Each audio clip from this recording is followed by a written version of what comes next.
Ucapan selamat dari Disti. Tadi pagi sekitar jam 6:30 saat Darren mandi, Disti mengirimkan pesan ke Gabi. Tidak panjang, cuma satu kalimat, ada acara nggak? Kesini dong. Gue pengen ngobrol dan Gabi langsung membalas, jam 8 gue ke situ. Pakai baju rumah aja ya. Gue males mandi dulu. Benar saja, tepat pukul 8 tadi, Gabi sudah datang diantar supirnya. Ia benar-benar pakai celana pendek dan hoodie, sesantai itu. Begitu hoodie dibuka, ia memang hanya memakai kaos rumahan yang longgar dan celana pendek tadi. Lo beneran nggak mandi? Iya. Tanya Disti sambil tergelak kecil. Ya, enggak lah. Gue kira lo bakal curhat sambil nyuruh kerja bakti. Jadi gue males mandi dong, jawab Gabi santai. Mereka berpelukan singkat lalu menuju ke teras belakang. Begitu duduk, Gabi langsung menyeruput teh yang sudah disiapkan Disti beberapa saat sebelum dia datang, jadi masih hangat. Enak tehnya, lo masih bisa bikin teh yang rasanya kayak pagi di Ubud, ucap Gabi mengingat masa liburan mereka dulu. Disti cuma senyum, lalu duduk di sebelahnya.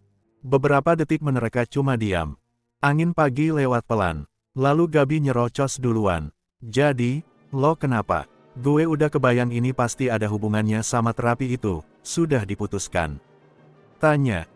Gabi, sudah, gue terapinya di sini aja deh. Setelah gue pikir bakal repot kalau di sana. Bagus. Udah bilang Sarna suami lo.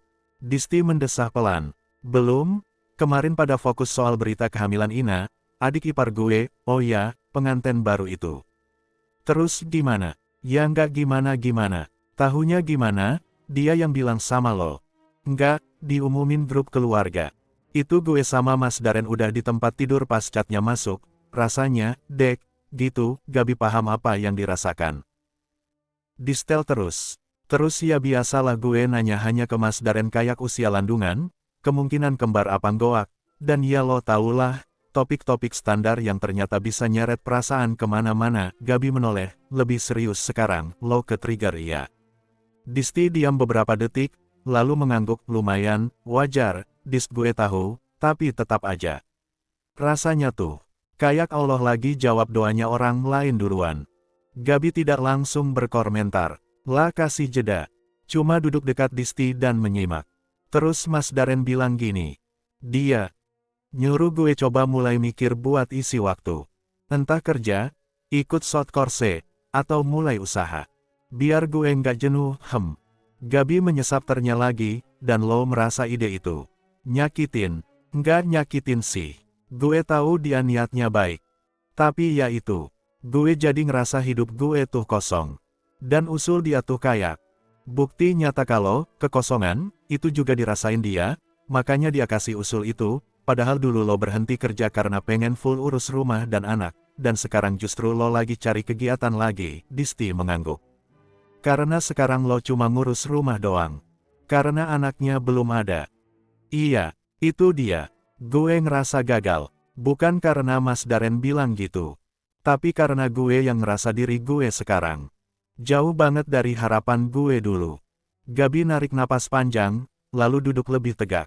Dis. Lo nggak gagal, lo tuh cuma lagi hidup normal. Dan hidup nggak pernah ngikutin skrip kita mentah-mentah. Kadang lo udah tulis dialognya, tiba-tiba ada karakter baru nongol, settingnya pindah tempat, endingnya delay. Semuanya cuma butuh penyesuaian. Disti nyengir kecil, kenapa sih lo suka banget pakai analogi film? Karena hidup kita kayak drama Korea. Bikin nangis, tapi endingnya belum tentu sedih. Malah lebih banyak happy ending. Disti tertawa kecil, tapi wajahnya masih sendu. Gue tahu usul Mas Darren tuh bagus. Gue juga ngerasa gue perlu sesuatu buat isi waktu. Tapi di sisi lain, gue takut. Takut kalau semua yang gue mulai sekarang tuh cuma pelarian. Bukan dari niat, tapi dari kecewa. Gabi menyentuh tangan sepupunya. Kalau iya pun, terus kenapa? Kadang orang mulai sesuatu emang dari rasa kosong, Dis. Dari luka, tapi bukan berarti itu salah. Asal lo jalanin dengan jujur sama diri lo, prosesnya bisa jadi penyembuhan juga. Disti melirik ke arah tanaman hias di pinggir teras. Gue sempat kepikiran mau baking lagi. Dulu gue sempat kursus bikin roti, terus stop karena males. Tapi bikin roti tuh bikin hati gue adem. Nah, itu tuh yang gue tunggu. Gabi langsung duduk lebih tegak. Lo tuh cocok banget buka bakery kecil. Bahkan kalau cuma online dulu. Cobain lagi bikin, terus kirim tester ke gue. Lo serius mau jadi kelinci percobaan gue? Tanya Disti lalu tertawa, sakit perut di luar tanggung jawab panitia ya. Gue rela jadi kelinci, asal dikasih varian Choco Almond. Deal. Disti tertawa lagi.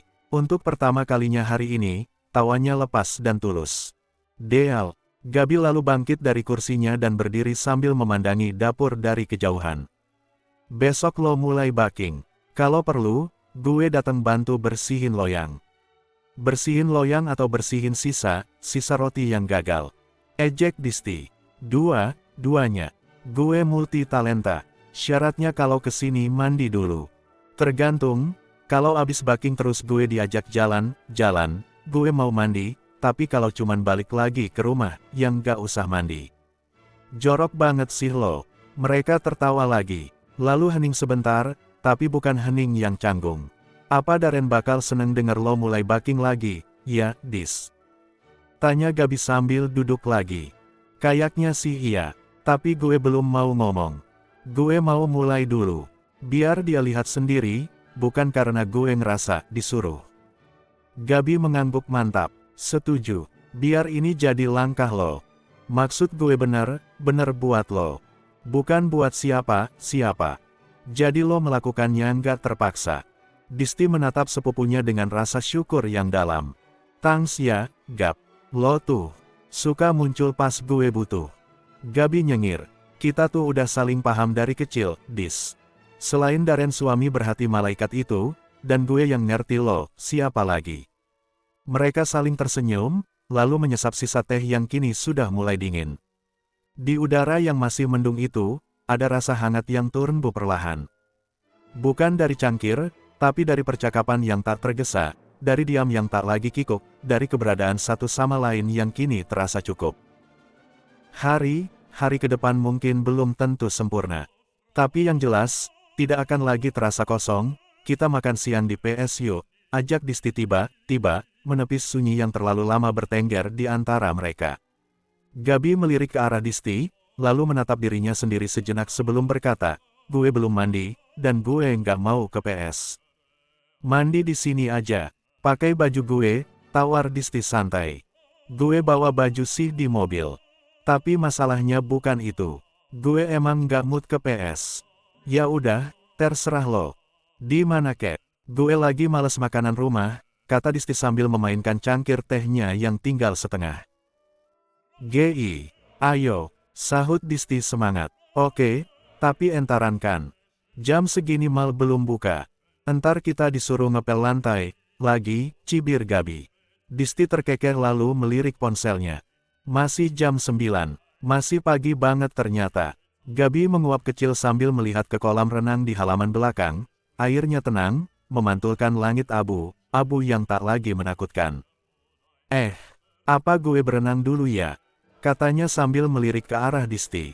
Ya udah, sana. Lumayan lo, daripada manyun di sofa, balas Disti. Lo mau nggak? Nggak ah. Gue udah mandi. Udah. Keramas gini. Sayang. Junub lo ya. Kepo. Seru Disti sambil menyentil kaki Gabi. Gabi terkekeh geli. Kalau lo mau berenang, gue ambilin baju renang gue. Masih muat nggak ya di lo? Tanya Disti. Berani lo nanya kayak gitu? Gabi mencibir manja. Badan gue masih oke, woi. Turun mesin 2 kali bukan berarti nimbun lemak. Nggak sopan pertanyaan lo itu. Disti mengangkat kedua tangannya, menyerah sambil tertawa. Baiklah, Miss Confidence. Tunggu sini. Gue ambilin bajunya dulu. Gabi bangkit berdiri, meregangkan tubuhnya sejenak. Gue juga mau ngambil tas di mobil. Ada handuk sama sabun juga di situ. Sekalian deh, ucapnya sambil mengikuti langkah Disti tapi berbeda arah. Mereka berpisah sebentar. Disti naik ke lantai atas sambil sesekali mengecek isi lemari. Lah memilih salah satu baju renangnya yang warna navy, yang paling sering dipakai tapi tetap bagus dipakai Gabi. Diambilnya juga handuk cadangan dan sandal jepit. Di bawah, Gabi sudah kembali dari mobil, meletakkan tasnya di sofa. Ketika Disti turun dan melempar baju renang itu ke arahnya, Gabi menyambutnya dengan ekspresi puas. "Warna favorit gue," katanya sambil mengacungkan jempol. "Gue tahu selera lo," sahut Disti. Sambil duduk kembali, "Gue main sama lo bukan cuma karena lo lucu, tapi karena lo gampang ditebak, sombong lo." Sedikit, Gabi pun melangkah ke kamar mandi untuk berganti baju. Tak lama kemudian, ia sudah muncul di pinggir kolam dengan rambut diikat ke atas dan kacamata renang tergantung di leher. La berdiri sejenak, merentangkan tangan, lalu melompat ke dalam air dengan gaya bebas yang tidak terlalu anggun, tapi cukup menghibur. "Airnya dingin, anjrit," teriaknya. Disti tertawa terbahak-bahak dari tempat duduknya. "Makanya pemanasan dulu. Udah kayak berenang di kali aja, masa main lompat kayak bocah." Gabi berenang ke pinggir kolam, menatap Disti sambil menyipitkan mata. "Lo tuh nyebelin kalau ngasih tahu, dari tadi kayak sebelum nyebur, telat tahu gak?" Disti tersenyum kecil, menatap sepupunya itu dengan tatapan yang jarang muncul di wajahnya. "Biar ada hiburan pagi dengerin lo sumpah serapah." "Emang cari gara-gara," jawab Gabi lalu mencibir. "Udah jangan banyak gaya, buruan berenang." "Iya, sekarang gue berenang dulu, sebelum lo berubah pikiran dan nyuruh gue ngepel beneran." Disti hanya renggeleng sambil tersenyum, lalu mengambil ponsel dan membuka galeri. Sesekali ia melirik ke arah Gabi yang berenang bolak-balik, seperti sedang melepaskan beban hidup. Satu persatu hujan tak jadi turun hari itu, meski langit terus mendung, tapi hati mereka terasa jauh lebih terang daripada pagi sebelumnya.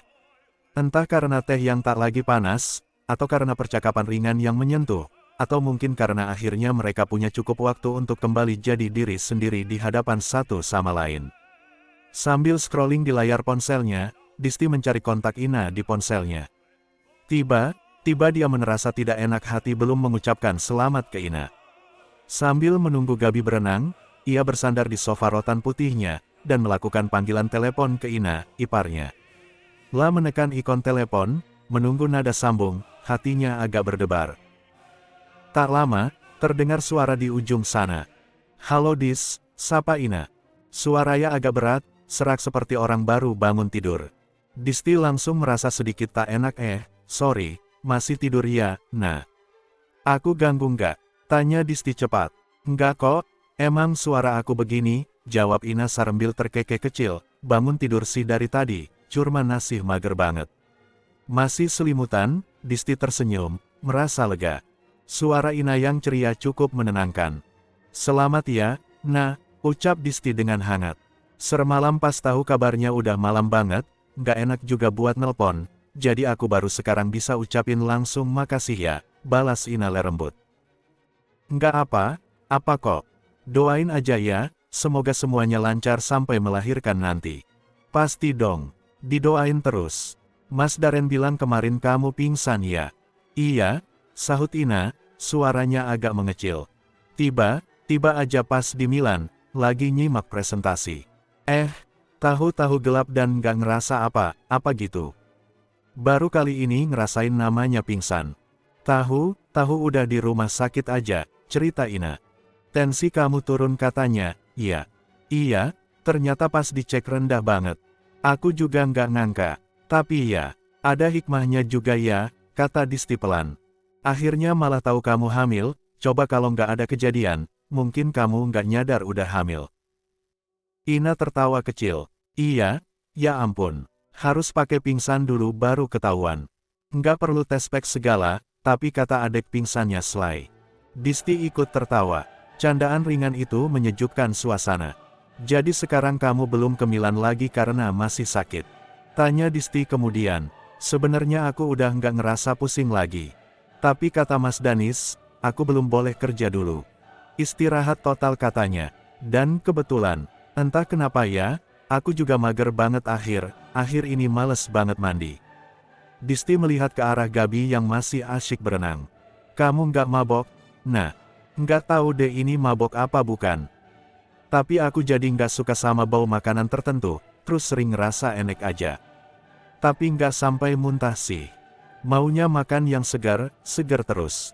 Ya itu mabok namanya." Nah, jawab Disti sambil tertawa. Iya kali ya, tapi versi lembutnya. Hahaha, iya, versi elegan. Mereka sama tertawa lagi.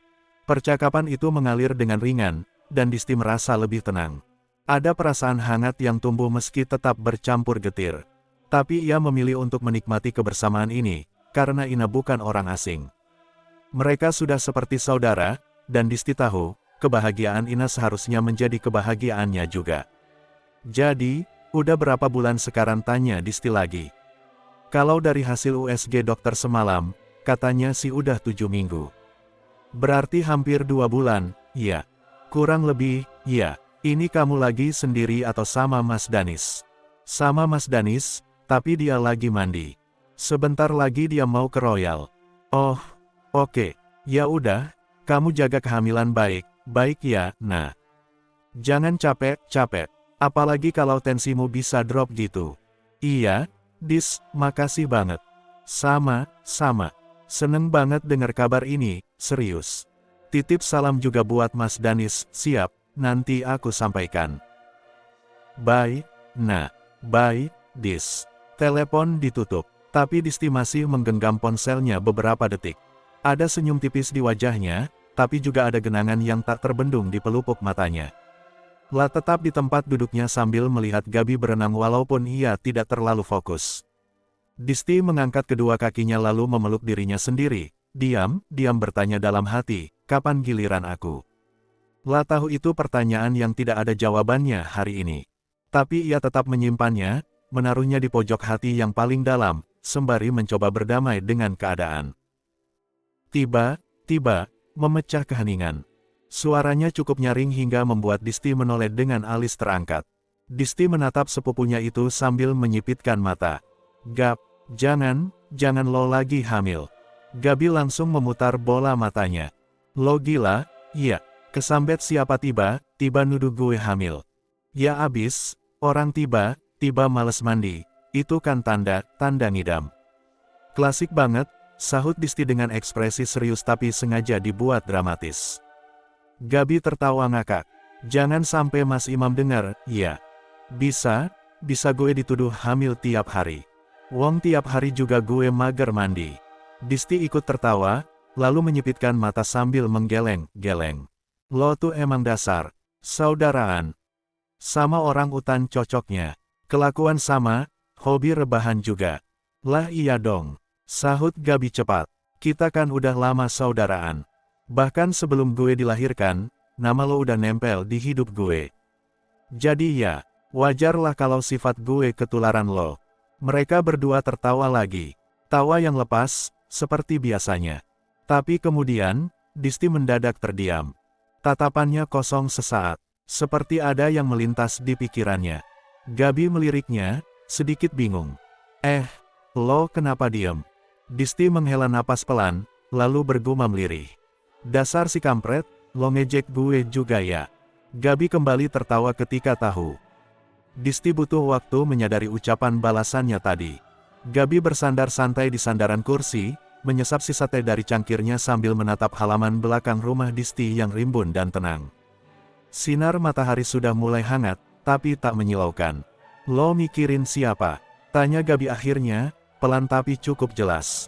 Disti tidak langsung menjawab. La memejamkan mata sebentar, lalu membuka lagi. Nggak tahu ya, kadang gue kesel sama diri sendiri. Dengar kabar bahagia orang lain aja, kenapa gue malah ngerasa kosong? Gabi mengangguk pelan. Ia paham arah pembicaraan itu. Tentang kabar kehamilan Ina. Tentang segala ekspektasi yang pernah dibangun Disti dalam diam. Ya namanya juga manusia, Dis. Kadang, yang bikin hati kita nyeri itu bukan kabar orang lain, tapi luka kecil yang belum sempat sembuh di dalam diri kita. Disti menoleh. Lo baca dari mana tuh kata? Pinterest, jawab Gabi santai. Tapi tetap relevan kan? Disti tertawa kecil.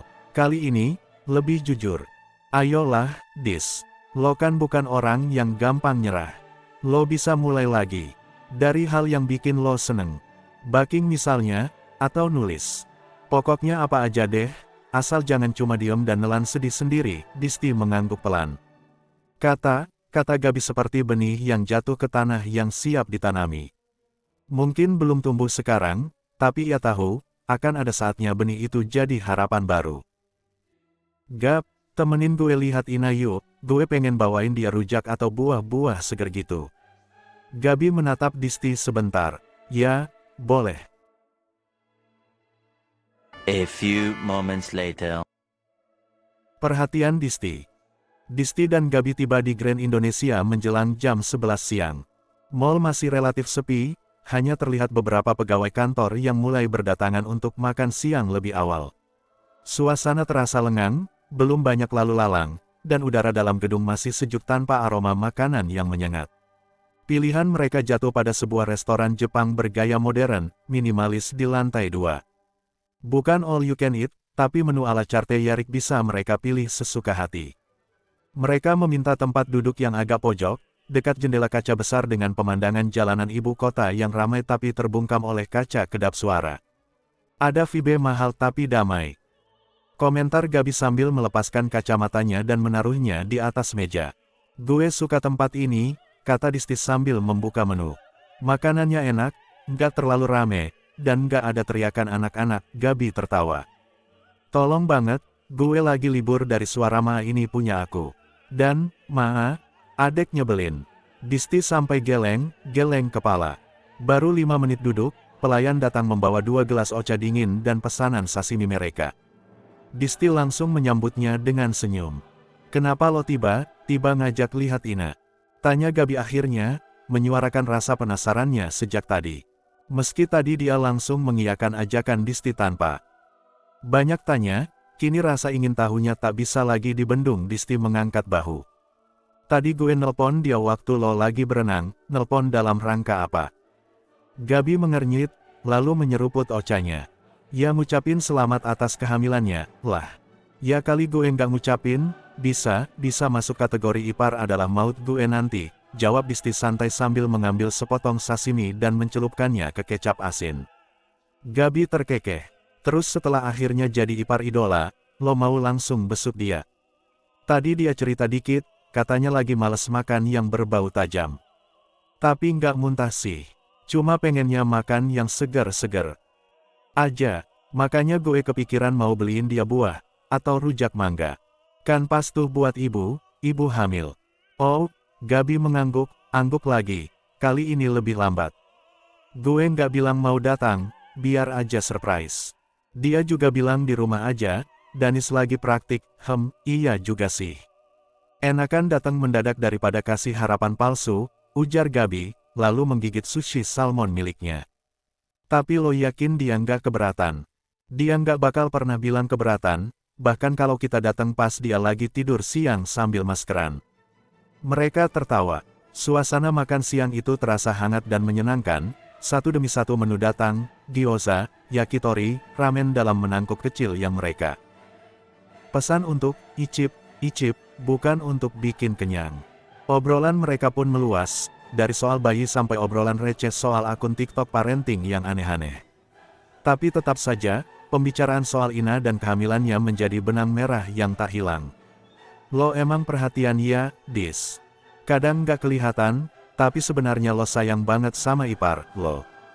Biasa aja kali, jawab Disti cepat, lalu menyuapkan potongan tamago ke mulutnya. Ina hamil dan lagi mabok, gue support lah, masalah gue kan nggak ada hubungannya sama dia. Paling nahan hati dikit. Sepupu gue hatinya seluas samudra ternyata. Kirain seluas empang. Tapi doyan mewek. Sialan. 1 jam kemudian, mereka keluar dari restoran dengan perut cukup kenyang. Tidak terlalu penuh, tapi cukup untuk membuat langkah kaki mereka lebih pelan. Gue pengen jalan bentar, ya. Cuci mata sambil nurunin beban perut, nih. Kata Disti sambil menarik tangan Gabi menuju butik branded dari Paris yang terletak di sisi kanan lorong utama mall. Yaelah, ini mah bukan cuci mata, cuci saldo kayaknya, celetuk Gabi sambil ikut masuk. Lihat doang, ucap Disti cepat. Tapi seperti sudah bisa ditebak, setelah 15 menit melihat-lihat dan mencoba 1-2 tas, Disti akhirnya berdiri di kasir. Dengan sebuah sling bag kecil berwarna krem yang menurutnya serbaguna dan nggak norak. Ini nih yang gue males kalau lagi nganggur. Bawaannya pengen beli-beli, keluh Disti sambil mengayun tas barunya ketika keluar dari butik. Dasar alasan. Nganggur tapi saldo lo kayak punya saham di tambang emas. Santai ajalah, balas Gabi. Ya nggak gitu juga, Gap. Gue cuma ketitipan kartu kredit yang bisa dipakai buat menghilangkan jenuh, jawab Disti sambil nyengir. Udah sih, nikmatin aja. Lagian tasnya lucu, ujar Gabi sambil menepuk-nepuk bahu Disti. Disti terkekeh. Ngopi yuk. Gabi melihat jam tangannya. Jangan lama, lama ya. Nanti mama gue ngoceh. Kenapa? Ada jam operasional penitipan anaknya, Gabi tertawa. Enggak juga, tapi kan nggak enak. Udah dikasih, mentime, masa gue ngilang seharian. Bisa gue dikutuk jadi batu. Disti mengangguk, tapi kemudian menghentikan langkahnya. Ya udah, kita skip ngopi. Kita beli buah aja langsung buat Ina. Oke juga tuh. Entar malah kelamaan kalau ngopi dulu, ucap Gabi setuju. Mereka turun ke lantai bawah menuju supermarket yang cukup besar. Di sana, mereka langsung menuju bagian buah-buahan. Semangka, jambu biji, mangga muda, apel, hanas, sebut Disti sambil mulai mengambil plastik pembungkus. Jangan nenas sama jambu biji. Kayaknya lebih cocok tuh kayak mangga, kedondong, jeruk yang asam manis, apel hijau tuh atau jeruk Bali, usul Gabi yang lebih berpengalaman kalau soal mengidam. Gitu, ya, oke deh, gue ngikutin lo. Ini belanja buat Ina atau buat pesta? Tanya Gabi sambil mendorong keranjang dan melihat Disti seperti kesurupan memasukkan buah ke dalam plastik. Terlalu banyak menurutnya. Kan bukan buat Ina, doang. Tapi juga buat Mas Danis, biar dia bisa ikut nyicipin. Siapa tahu dia ngidam juga. Apa tuh namanya ngidam yang cowok, Gap? Tanya Disti. Covet syndrome. Nah itu, Disti terus berjalan sambil mencari sesuatu. Nyari apaan? Bumbu rujak. Cari yang botolan aja. Yang merek Cap Mangga tuh enak, kata suster gue, kata Gabi sambil ikut menyisir rak-rak bumbu. Akhirnya, dengan beberapa kantong penuh buah segar dan sebotol besar bumbu rujak, mereka menuju kasir. Gue baru sadar, kita nggak ada rencana hari ini, tapi ternyata jadi banyak hal baik, ucap Gabi sambil berjalan menuju lobi menunggu sopir Gabi datang. Disti mengangguk sambil tersenyum. Kadang, hari terbaik itu datang tanpa rencana. Dan yang penting, kita ada buat orang yang kita sayang. Tidak berapa lama kemudian, mobil yang mereka tumpangi melaju pelan menuju Kebayoran, tepatnya ke rumah Eyang Nino, tempat Ina kini tinggal bersama Danis. Bagasi mereka dipenuhi kantong belanja berisi buah, buahan segar dan satu botol besar bumbu rujak, hasil dari perjalanan impulsif tapi penuh niat baik. Di antara langkah tanpa rencana itu, hati mereka terasa ringan. Keduanya tahu, kunjungan kecil ini mungkin tak akan mengubah dunia, tapi bisa membawa sedikit kebahagiaan untuk seseorang yang sedang menapaki babak baru dalam hidupnya. Darren pulang jam berapa, Dis? Tanya Gabi, memecah kesunyian di dalam mobil yang hanya diisi suara AC dan deru lalu lintas dari luar jendela. Katanya agak terlambat hari ini. Mau ketemuan sama Om Wika, biasanya sih ya meeting judulnya. Tab bisa molor kalau udah ngobrol, nol. Pantes lo santai, nggak buru-buru, balas Gabi, sedikit menyeringai.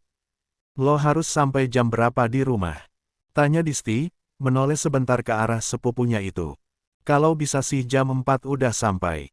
Biar nggak bikin nyokap naik pitam, jawab Gabi santai, tapi ada nada realistis di suaranya. Lah memang sedang menikmati waktu, me time-nya, tapi tetap ingat batas. Disti melirik arlojinya. Jarum pendek sudah mendekati angka 3, sementara mobil mereka baru saja melewati kawasan Semanggi yang mulai tersendat. Lampu merah dan kendaraan yang mengantri membuat mereka terjebak dalam gerakan yang lambat dan tidak pasti. Paling nyampe Kebayoran jam 3. Setengah jam cukuplah ya, kata Disti. Kalau nggak cukup, gue pulang duluan aja. Nanti suruh sopir lo jemput di rumah Eyang lo, kata Gabi tanpa beban. Enggak lah, gue juga nggak akan lama-lama. Entar gue bilang karena nebeng lo, jadi kudu ikut pulang juga, sahut Disti sambil menyeringai. Ya terserah deh, strategi lo banyak baniget. Mereka tertawa ringan, sebelum akhirnya percakapan terhenti saat ponsel Disti bergetar di dalam tas. La langsung merogoh dan melihat layar, panggilan masuk dari Darren. Halo, Mas, jawabnya. Kamu di rumah, sayang? Enggak, aku lagi sama Gabi, abis dari GI, sekarang lagi di Senopati nih. Mau ke rumah Eyang Nino? Besok Ina, jawab Disti dengan nada ringan. Oh ya, tunggu di sana aja ya, nanti aku jemput, kata Darren. Kamu pulang jam berapa? Katanya tadi mau ketemuan sama Om Wika, selesai maghrib. Nggak jadi. Ketemuan sama Om Wikanya udah selesai. Tadi dimajuin. Jadi sekarang aku bisa langsung pulang, oh gitu. Ya udah, kalau gitu aku nggak jadi pulang bareng Gabi. Aku nungguin kamu di rumah Eyang, ya. Iya, hati-hati ya. Oke. Salam buat Gabi, iya, aku sampein, bye. Bye.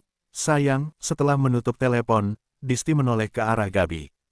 Salam dari Mas Darren. Waalaikumsalam, jawab Gabi sambil mengangguk kecil. Dia mau nyusul ke Kebayoran, jadi gue nggak jadi nebeng lo. Oke, noted. Beberapa menit kemudian, mereka pun tiba di rumah Eyang Nino. Rumah mewah 2 lantai yang rapi dan teduh itu masih seperti biasa, tenang dan hangat. Begitu masuk, mereka langsung disambut oleh Yanti Sarah yang kebetulan baru turun dari atas. Belakangan baru tahu Eyang Nino sedang beristirahat di kamar. Dari mana, Dis? Tanya Yanti Sarah sambil tersenyum, lalu mereka pun cipiki seperti biasa. Dari GI, Yanti. Jalan sama Gabi, jawab Disti. Kayaknya Yanti pernah lihat Gabi deh. Gumam Yanti sambil memperhatikan wajah Gabi. Ini sepupuku, Yanti. Papanya Gabi itu adik papa, jelas Disti. Oh pantes, mungkin waktu acara nikahan Disti ya. Mungkin juga pas jenguk papa waktu sakit. Gabi sering di sana, tambah Disti. Iya bisa jadi. Rasanya wajahnya familiar, ucap Yanti sambil tersenyum ramah ke arah Gabi. Aku mau besok Ina, Yanti, ujar Disti, menyampaikan maksud kunjungan mereka. Oh ya, naik aja ke atas. Dia nggak tidur kok, cuma lagi males ngapa-ngapain. Sudah bawaan ngidam dia itu, jelas Yanti sambil terkekeh kecil. Barusan Yanti ke kamar dia, keluhannya masih sama, males makan, males bangun, tapi maunya yang segar-segar aja. Iya, katanya tadi begitu. Makanya aku bawain buah. Mangga, jeruk, kedondong lengkap dengan bumbu rujaknya, kata Disti sambil menunjuk kantong belanja yang dibawa Gabi. Wah dia senang tuh. Udah sana naik, biar tambah semangat dia. Disti dan Gabi pun naik ke lantai atas sambil membawa tas kain berisi buah. Di tangga, Disti sempat berbisik, mudah-mudahan Ina nggak kaget ngeliat kita muncul tiba-tiba, ini yang kaget malah gue. Rumah Eyangnya Darren gede banget, anjir. Disti terkekeh. Langkah kaki mereka berhenti di depan pintu kamar Ina. Disti mengetuk pelan, lalu mendorong pintu tersebut. Nah, tidur nggak? Dari dalam terdengar suara lemah namun akrab. Disti, masuk sini, panggil Ina yang tentu saja mengenali suara Disti. Disti mendorong pintu pelan lebih lebar lagi. Ina sedang duduk di ranjang dengan bantal ditumpuk di belakang punggungnya. Wajahnya tampak sedikit pucat, tapi matanya berbinar melihat kedatangan mereka. Nggak ngangka, seru Ina, tersenyum lebar. Surprise! Sahut Disti sambil masuk membawa kantong belanjaan diikuti oleh Gabi. Astaga bawa apa itu, ngerepotin nggak sih? Tanya Ina tapi matanya berbinar. Namanya besok orang lagi ngidam jadi bawain buah yang segar dong, kata Disti sambil mendekat. Mereka berpelukan singkat lalu cipiki. Setelah itu Disti langsung mengenalkan Gabi kepada Ina. Ini sepupuku, namanya Gabi. Hai. Halo, dari mana nih? Abis makan siang di GI, terus kepikiran kamu. Jadi mampir, jawab Disti. Oh, makasih ya udah mampir mana bawain buah banyak banget. Kalau kebanyakan bagi 2 sama Mas Danis ya. Oh pasti. Ina tertawa pelan, lalu tangannya menyambut tas yang disodorkan Disti. Lah membuka dan matanya langsung membesar. Buah semua, katanya pengen yang segar kan tadi. Ini ada mangga, kedondong, apel, jeruk sama jeruk bali juga, plus bumbu rujaknya. Ina menatap mereka dengan mata berkaca-kaca. Ya ampun, terharu banget deh, ngebayanginnya aja udah ngences. Jangan lebay, Nanti anak kamu ikutan mewek di dalam, celetuk Disti sambil duduk di sofa kecil dekat ranjang. Dan di kamar yang hangat itu, ketiga perempuan itu duduk bersama, berbagi cerita, tawa, dan sedikit air mata. Buah-buahan dan bumbu rujak belum dibuka, tapi kehadiran mereka sudah cukup jadi pengobat rasa bosan. Hari yang tak direncanakan itu berubah jadi salah satu hari yang tak ingin dilupakan. Perhatian Disti tentu saja membuat Ina terharu. Tidak lama kemudian Gabi pamit pulang sementara Disti menunggu Darren yang katanya sebentar lagi sampai. Later. Diam-diam Darren menggalau. Mas, kapan kita ke dokter? Tanya Disti pelan ketika mobil mereka melaju tenang di antara lampu kota yang sudah menyala. Suaranya terdengar ragu, tapi cukup jelas untuk mengusik kesunyian di dalam kabin mobil yang dikendarai Darren. Pertanyaan itu membuat Darren menoleh cepat sekilas, sebelum kembali fokus ke jalanan di depannya. Tidak ada nada cemas dalam suara Disti, justru seperti sebuah keputusan yang sudah bulat. Darren terdiam sejenak, bukan karena tak tahu harus menjawab apa, tapi karena ia sedang menyimpan senyum yang hampir saja mengembang terlalu cepat. Dalam hati, ia bersyukur. Pertanyaan itu seperti hadiah yang datang sebelum waktunya. Disti memang sudah bilang akan menjawab soal itu 1-2 hari ini, setelah ia bisa berpikir lebih tenang. Tapi sampai tadi pagi, Disti tidak menunjukkan tanda akan membahasnya, dan kini mendadak Disti sudah lebih dulu membuka topik, dan itu membuat Darren merasa lega.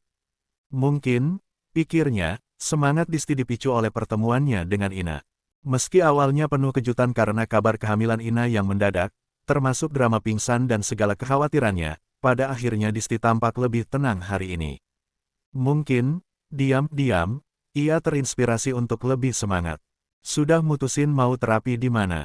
Tanya Darren sambil menurunkan kecepatan mobilnya menjelang lampu merah. Iya, udah, di sini aja deh, jawab Disti singkat, tapi yakin. Mobil berhenti sempurna. Darren mengangguk, jari tangan kanannya mengusap dagunya, sebuah kebiasaan kecil ketika ia sedang berpikir. Ada 2 dokter yang bisa tangani kasus kayak kita. Kamu sudah cari tahu, atau mau aku aja yang pilih?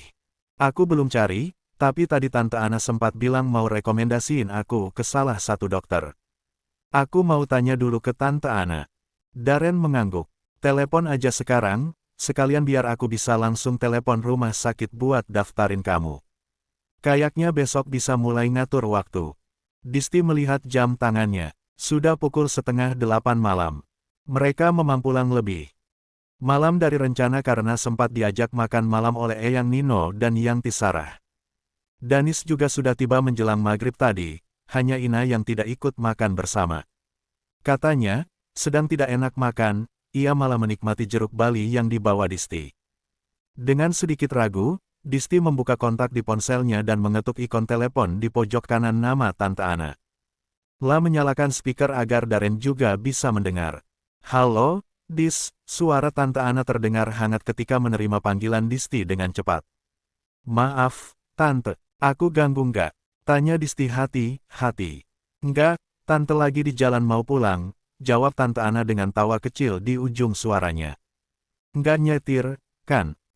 Kan Tante tinggalnya dekat rumah sakit ya, Dis. Tinggal nyebrang, sampai deh.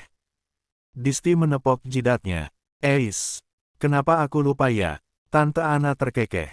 Karena kamu cuma sekali ke Medan, wajar kalau lupa, udah lama juga. Disti ikut tertawa kecil. Meskipun sudah hampir 2 tahun menjadi bagian dari keluarga besar ini, ia kadang masih merasa seperti orang baru. Dulu ia pernah diajak Darren ke Medan bersama Eyang Nino dan Yanik Tisarah, tapi dia tadi benar-benar tidak ingat. Gimana, Dis? Tanya Tante Ana, langsung ke inti. Disti menarik napas. Ya, kayaknya sekarang aku sudah siap, Tante.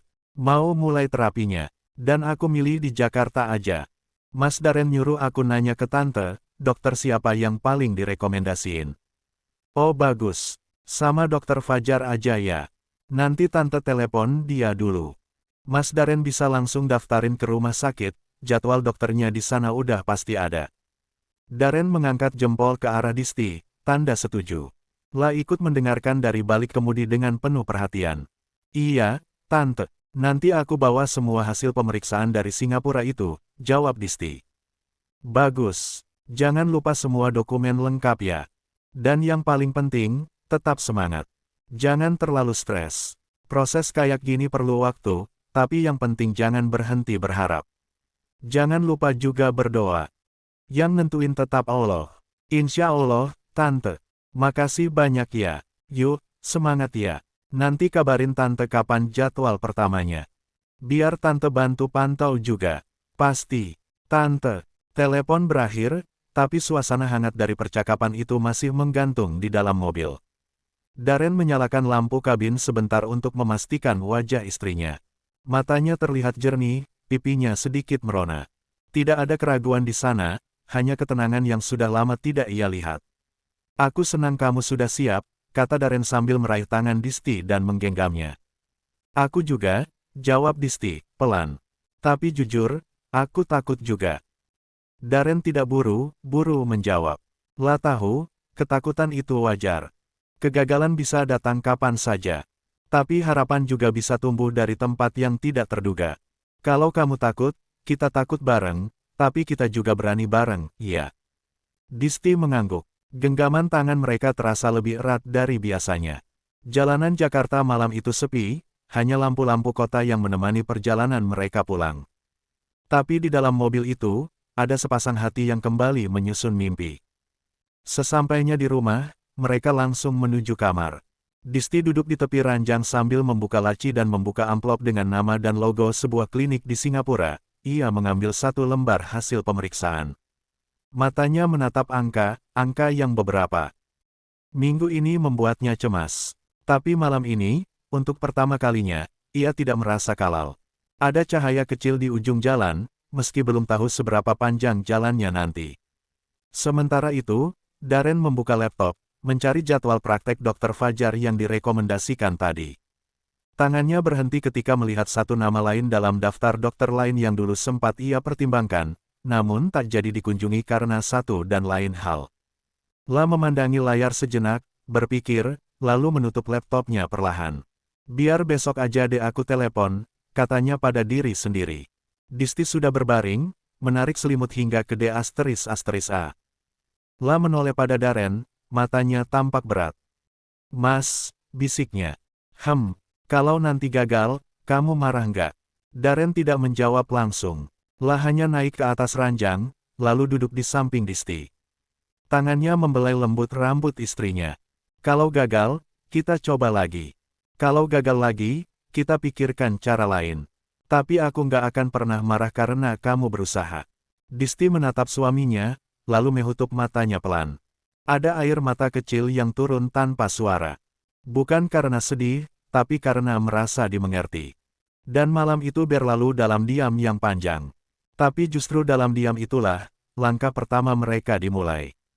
Mereka ternyata tidak bisa langsung konsultasi dengan Dr. Fajar. Kabar dari rumah sakit memberitahu bahwa Dr. Fajar sedang berada di luar kota untuk menghadiri seminar medis dan baru akan kembali praktek 2 hari mendatang. Padahal ini hanya konsultasi awal, tahap permulaan dari rangkaian panjang yang sudah Disti dan Darren rancang, namun tetap saja penundaan ini terasa seperti menahan nafas terlalu lama. Disti yang sejak semalam sudah mempersiapkan mental dan fisiknya untuk bertemu dengan dokter, kini harus menunggu. Waktu 2 hari terasa seperti 2 minggu di benaknya. La tahu harus bersabar, tapi rasa semangat bercampur gugup itu membuatnya merasa waktu berjalan lebih lambat dari biasanya. Mereka masih berada di tempat tidur pagi itu, tirai jendela belum sepenuhnya dibuka, dan udara dingin dari pendingin ruangan masih memeluk tubuh mereka. Disti bersandar pada D***A Darren, menghirup aroma maskulin dari kulit suaminya yang selalu membuatnya merasa tenang. Ada acara apa hari ini? Tanya Darren sambil membelai lembut rambut istrinya. Nggak ada sih, tapi kayaknya aku udah lama nggak ke rumah mama. Mungkin siang nanti aku ke sana. Darren mengangguk pelan. Kamu pulang yang normal. Sejauh ini nggak ada agenda tambahan. Mudah-mudahan nggak ada panggilan mendadak. Bisa jemput aku di rumah mama? Enggak, tanya Disti, suaranya setengah berharap. Boleh, tapi bilang sama Pak Bowo jangan pulang dulu. Takutnya aku panggilan mendadak, kamu udah ditinggal. Iya, Nanti aku bilangin. Mereka terdiam sejenak. Suasana kamar masih tenang, hanya suara detak jam dinding dan bisikan angin dari AC yang menemani. Dalam diam itu, Disti merasa damai. Pelukan Darren seperti selimut yang menahan semua ketakutannya. Pagi mereka berlanjut seperti biasanya. Setelah mandi, mereka sarapan bersama di ruang makan yang penuh cahaya matahari. Disti menyeduh teh hangat, sementara Darren membaca ses dari ponselnya. Meski hanya beberapa menit, obrolan mereka terasa hangat dan berkualitas. Darren selalu tahu bagaimana membuat istrinya merasa diperhatikan, bahkan di tengah kesibukannya. Setelah suaminya berangkat kerja, Disti berdiri di ambang pintu, menatap mobil Darren yang perlahan keluar dari garasi. Ia menarik napas panjang, kemudian berbalik dan berjalan kembali ke dalam rumah. Hari ini langit Jakarta cerah. Disti memutuskan untuk menyegarkan tubuh dan pikirannya dengan olahraga. Ia memulai dengan yoga mandiri di ruang kecil dekat taman belakang. Ruangan itu dulunya sering digunakan saat ia masih rutin mengundang instruktur yoga ke rumah. Sekarang, ia berlatih sendiri, sunyi, tapi damai. Setelah sesi yoga selama 40 menit, Disti beranjak ke kolam renang kecil di sisi rumah. La menikmati waktu itu sepenuhnya, membiarkan tubuhnya melayang di air, pikirannya mengambang ringan. Disinilah ia sering menemukan ketenangan, terutama saat pikirannya mulai dipenuhi berbagai skenario tentang masa depan. Usai berenang, Disti mengambil handuk dan melangkah masuk ke dalam. "Bak, sebentar lagi saya mau pergi. Bilang Pak Bowo suruh siap-siap." "Ya. Saya juga nggak makan siang di rumah nanti, jadi nggak usah masak buat saya atau Pak Darren," katanya pada asisten rumah tangga yang sedang menyapu dekat dapur. "Iya, Bu. Nanti saya sampaikan juga ke Pak Bowo," jawab sang asisten sambil tersenyum. Disti masuk ke kamar dan langsung mandi. Air hangat mengalir membasuh tubuhnya yang lelah tapi segar. Dalam benaknya, ia sempat ingin mengajak Gabi ke rumah mamanya. Tapi ia ingat, kemarin Gabi sudah seharian berada di luar, menemaninya ke beberapa tempat, termasuk mendatangi Ina sampai sore. La tahu, Tante Indah, Mama Gabi, sedikit ketat soal waktu. Tak enak rasanya jika Gabi harus kembali menitipkan anaknya hanya untuk menemani Disti jalan-jalan. Lagi pula, hari ini seharusnya jadi hari Gabi untuk istirahat. Setelah bersiap, Disti mengenakan gaun terusan berwarna gading dan kardigan tipis. Ia tidak berdandan berlebihan, hanya sedikit bedak dan lip balm. Rambutnya ia biarkan tergerai, sedikit berantakan karena sempat dikeringkan sambil duduk santai di tepi ranjang, toh ia hanya ke rumah mamanya dan tidak berencana mampir di tempat lain dulu. Saat keluar rumah, ia memberi arahan pada Pak Bowo untuk langsung mengantar ke rumah mamanya di pasar Minggu. Pak Bowo sudah tahu. Di dalam mobil, ia membuka ponsel dan membaca ulang pesan singkat dari Ina pagi tadi. "Pagi, Dis. Maaf semalam nggak turun. Lagi moody banget. Makasih ya udah datang dan bawain aku banyak buah. Aku suka banget." Disti tersenyum membaca pesan itu. Mungkin benar, pertemuan dengan Ina kemarin sedikit banyak memberi dorongan baru dalam dirinya. La tidak lagi sekadar menunggu keajaiban datang, tapi mulai ingin bertindak nyata untuk mengejarnya. Namun di balik semangat yang tumbuh, ada pula secercah ketakutan yang sulit ditepis. La tahu, jalan ini tidak akan mudah. Hasilnya bisa tidak sesuai harapan, tapi ia juga sadar, ia tidak sendiri, ada Darren yang setia di sisinya, dan sekarang, ada Ina yang juga bisa ia ajak berbagi rasa. Sesampainya di rumah mamanya, suasana langsung terasa hangat. Mama menyambut dengan pelukan dan senyum lebar. Mereka duduk di ruang keluarga, minum teh sambil mengobrol ringan. Namun Disti belum membahas soal terapi atau kehamilan. La hanya ingin menikmati waktu dulu, sebelum semua menjadi terlalu serius. Sementara itu, di ruang kerjanya yang sejuk dan minim suara, Darren tengah duduk menatap layar laptop. Di sampingnya, catatan kecil berisi jadwal praktek dokter Fajar, serta daftar pertanyaan yang sempat ia buat untuk konsultasi pertama nanti. Ia ingin datang ke sana dengan persiapan matang. Tapi saat menatap nama Dr. Fajar, ia tiba-tiba terdiam. Entah kenapa, muncul firasat yang membuatnya ragu. Bukan soal dokternya, tapi soal kemungkinan bahwa hasilnya nanti tak sesuai harapan mereka. Tangannya menggenggam pena di atas meja, Lalu ia menulis satu kalimat di pojok kertas catatannya, "Kalau semua ini gagal, kamu tetap milikku, tetap yang paling aku mau." La sendiri tak tahu untuk apa ia menuliskan itu. Tapi ada sesuatu dalam dirinya yang mulai bersiap untuk semua kemungkinan. Sore mulai turun. Disti masih duduk di rumah mamanya, menatap taman kecil di halaman belakang. Ponselnya berbunyi pelan, panggilan dari Darren. "Mas," ucap Disti setelah menerima panggilan itu. "Aku baru selesai. Masih jadi dijemput, enggak?" "Jadi. Tapi kamu pelan aja ya. Aku masih mau duduk sebentar." "Oke, aku jalan sekarang." Sambil menunggu jemputan dari Darren, Disti kembali duduk di teras samping rumah mamanya. Sore ini sedang cantik-cantiknya. Warna jingga lembut membias dari sela pohon mangga yang tumbuh tinggi di halaman. Udara hangat berembus pelan, membawa aroma tanah dan daun yang khas, membuatnya sedikit melankolis. Mama Disti datang membawa 2 gelas es teh manis. La duduk di kursi seberang, menatap putrinya dengan sorot mata yang tenang tapi penuh rasa ingin tahu. "Kamu kelihatan beda hari ini," ucap Mama Disti. "Beda gimana, Ma?" "Lebih kalem, tapi juga kayak ada yang kamu pikirin." Disti tersenyum samar. Ia ingin bercerita, tapi belum tahu harus memulai dari mana. Hubungan antara ia dan mamanya dan papanya selama ini tidak pernah kaku, semuanya baik-baik saja, meskipun tidak semua persoalan yang ada kepalanya ia bicarakan kepada orang tuanya. Kalaupun ia bicarakan biasanya tidak terburu-buru.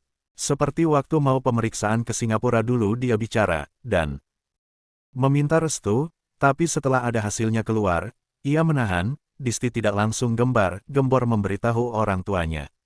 Setelah beberapa waktu berlalu, baru sekarang mau ia bicarakan, itu pun tidak komplit. "Aku ada masalah dengan sel telur, tapi bukan berarti aku mandul. Kata dokter bisa hamil tapi perlu terapi, dan aku sama Mas Darren mau mulai terapi secepatnya," akhirnya ia berkata pelan.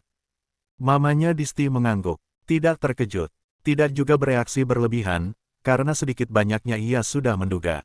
Sepulang dari Singapura Disti tidak buru-buru memberi kabar kepadanya dan itu sudah dianggap sebagai signal bahwa ada sesuatu yang tidak beres.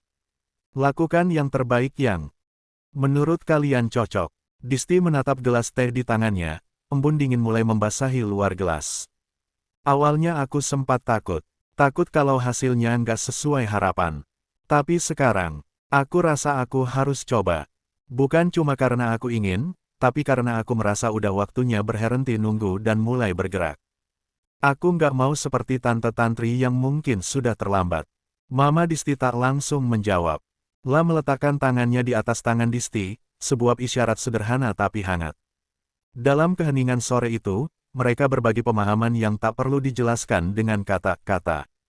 Takdir seseorang itu sudah ditentukan, dan biasanya tidak sama satu sama lain.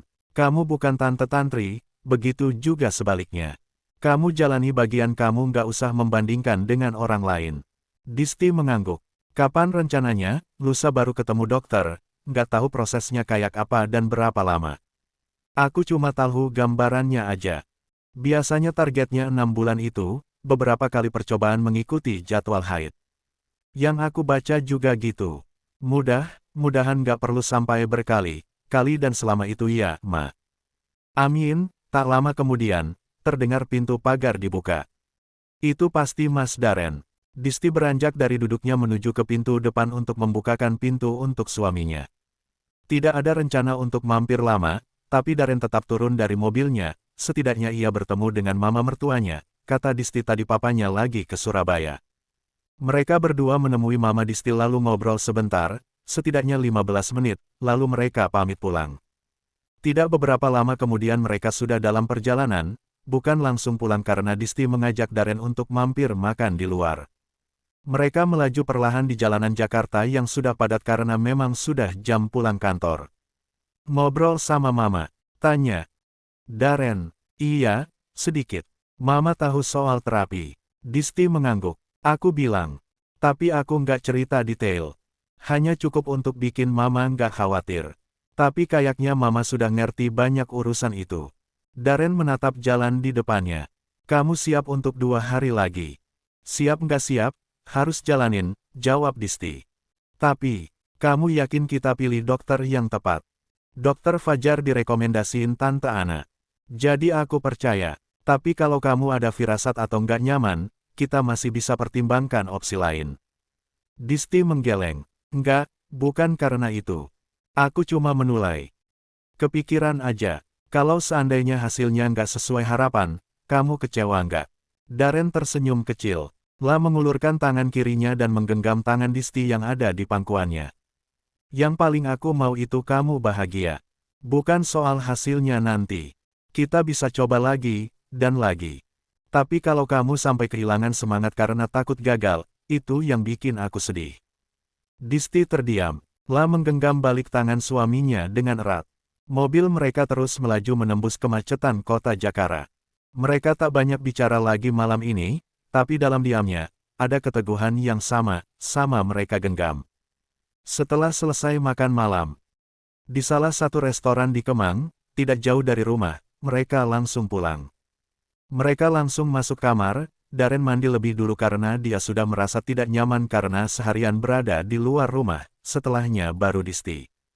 Ketika Disti selesai mandi, ia menemukan Darren sudah duduk di tepi ranjang, memegang map berisi hasil pemeriksaan yang akan mereka bawa ke konsultasi nanti. Ini mau kamu bawa sendiri, atau aku yang pegangin? Tanya Darren tanpa menoleh. Kamu aja, jawab Disti sambil naik ke ranjang, La duduk di sebelah suaminya dan bersandar di bahunya. Darren membuka map itu dan mengeluarkan satu lembar hasil. Laboratorium terakhir. Angka di sana sudah tak asing lagi bagi mereka. Tapi ada satu angka yang membuat dahi Darren mengernyit. Yang ini, kemarin dokter di Singapura bilang perlu pemantauan ekstra, kan? Iya. Tapi waktu itu dia bilang masih dalam batas aman. Makanya kita nggak buru-buru.